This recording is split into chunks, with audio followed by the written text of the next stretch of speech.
Halo, perkenalkan nama saya Franciscus Febriando Banjarnahor, presensi 14.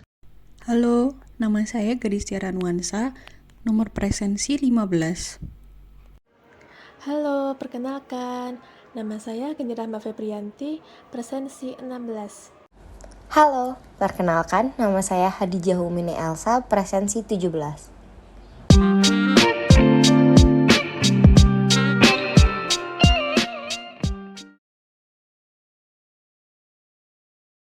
Film pilihan yang akan dibahas kali ini adalah film pendek berjudul Clandestine.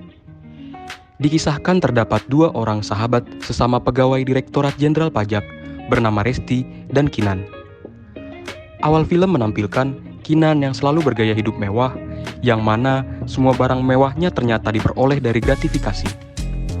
Sahabatnya yang bernama Resti mulai gelisah akan perbuatannya dan selalu mengingatkan Kinan akan perilakunya yang hedon. Namun, Kinan tidak memperdulikan nasihat sahabatnya, bahkan meminta sahabatnya untuk tidak mengurusi asal-muasal sumber keuangannya. Tak hanya Resti, rekan kantor yang lain juga ternyata membicarakan tentang barang-barang mewah yang selalu dikenakan Kinan. Karena rasa sayang Resti kepada Kinan, Resti pun mengadukannya ke Kitsda secara diam-diam karena gratifikasi yang diperoleh dari WP. Hal ini dilakukan demi kebaikan sahabatnya, integritas kantor, dan instansi.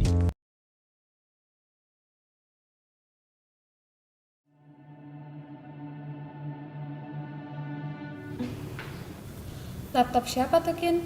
Laptop gua, Res. Sumpah ya, dari kemarin-kemarin gue ngeliat barang-barang lo baru mulu. Dasar lu ya, sensian banget sama barang-barang gue. Yang kemarin itu rada rusak, makanya gue beli yang baru ini. Perasaannya kemarin masih baik-baik aja kok. Gak percayaan banget sama sahabat lu sendiri.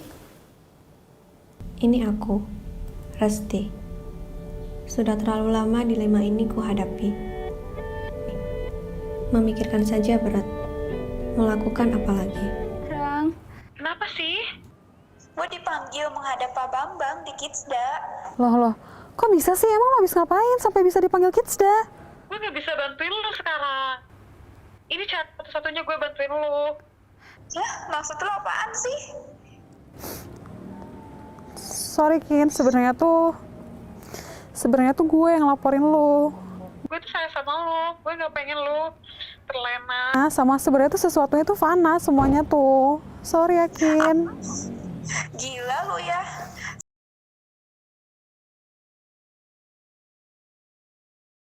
Pada cuplikan tayangan film yang sudah kita lihat sebelumnya, terlihat bahwa sosok Resti memiliki core values ASN berakhlak. Yang pertama adalah berorientasi pelayanan. Terlihat bahwa Resti merupakan pegawai yang cekatan dan solutif dalam menangani masalah di kantornya, yaitu dengan cara melaporkan Kinan, sahabatnya sendiri, yang terbukti melakukan tindak pidana korupsi ke whistleblowing system milik DJP.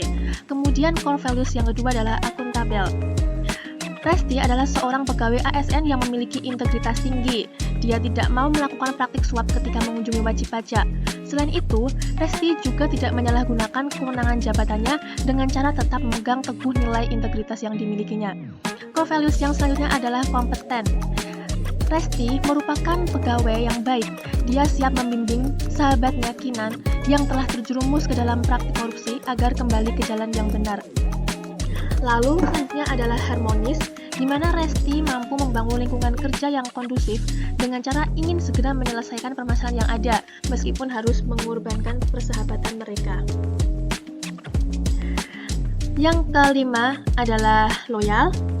Dalam bekerja, Resti tahu bahwa tindakan Kinan yang menerima uang dari wajib pajak adalah hal yang bertentangan dengan Pancasila, UUD 1945, dan undang-undang yang mengatur tentang korupsi, sehingga dia menolak tegas perbuatan tersebut. Selain itu, Resti juga menjaga nama baik instansi tempat dia bekerja dengan cara tidak melakukan suatu tindak yang mampu mencoreng nama baik instansinya. Selanjutnya adalah adaptif. Resti merupakan sosok yang tidak ragu untuk melaporkan Kinan, sahabatnya sendiri, ke whistleblowing system DJP sebagai bentuk proaktif terhadap masalah yang ada. Lalu yang terakhir adalah nilai kolaboratif yang bisa kita lihat di akhir cerita bahwa Resti dan Kinan sama-sama bekerja sama dan bertekad untuk menyembuhkan Kinan dari jurang kegelapan. Nah, selanjutnya, apa yang harus dilakukan agar yang baik dapat dipertahankan? ada beberapa cara. Yang pertama, dengan memegang teguh nilai-nilai integritas yang ada. Yang kedua, dilakukan sosialisasi yang lebih luas lagi kepada ASN bahwa jangan takut untuk melapor apabila ada rekan kantornya yang terindikasi dan terbukti melakukan tipikor. Jadi jangan takut ya. Kemudian yang ketiga, terus menyebarkan nilai-nilai integritas agar integritas yang sudah ada tidak memudar. Bahkan harapannya adalah makin kuat nilai integritasnya. Kemudian yang terakhir adalah bisa dilakukan dengan cara hidup dengan sederhana dan menghindari lifestyle yang hedonisme. Analisis core values berikutnya adalah dari sudut pandang tokoh Kinan. Seperti yang kita tahu, bahwa Kinan telah melakukan pelanggaran terhadap nilai dasar core values ASN. Setidaknya ada 3 nilai yang ia langgar, yaitu akuntabel, loyal, dan berorientasi pelayanan. Akuntabel, ia membeli barang, namun melalui uang gratifikasi. Dari sikap tersebut, terlihat bahwa Kinan tidak dapat memanage keuangannya dengan baik, bahkan sampai mencari celah demi membeli barang mewah. Loyal, ia mengkhianati loyalitas terhadap rekan kerja karena merahasiakan pelanggaran yang dilakukannya. Berorientasi pelayanan, pelayanan di kantor tidak optimal karena sering dalam tanda kutip visit ke wajib pajak. Kemudian, gagasan-gagasan alternatif dari kelompok kami untuk memecahkan masalah berdasarkan konteks deskripsi kasus. Yang pertama, memberikan pemahaman kepada pegawai mengenai urgensi nilai-nilai berakhlak melalui program-program khusus. Yang kedua, melakukan monitoring terhadap pegawai yang terindikasi korupsi di samping monitoring kinerja. Yang ketiga, melakukan tindakan persuasif kepada pegawai yang berpotensi melakukan tindakan anti-integritas yang sebaiknya dilakukan dari atasan ke bawahan karena adanya faktor hierarki jabatan. Dan yang keempat, berani melaporkan rekan yang telah melakukan tindakan-tindakan melawan hukum seperti korupsi, seperti yang ada dalam film. Yang terakhir adalah deskripsi konsekuensi penerapan dari setiap gagasan pemecahan masalah. Yang pertama, menjalankan program-program yang secara spesifik hanya ditujukan untuk menanamkan nilai-nilai ASN berakhlak, contohnya adalah ICV. Yang kedua, monitoring sebaiknya dilakukan tidak oleh rekan kerja atau sejawat saja, tetapi juga oleh kepatuhan internal. Yang ketiga, hierarki jabatan secara tidak langsung memberikan tekanan kepada pegawai yang berpotensi nakal.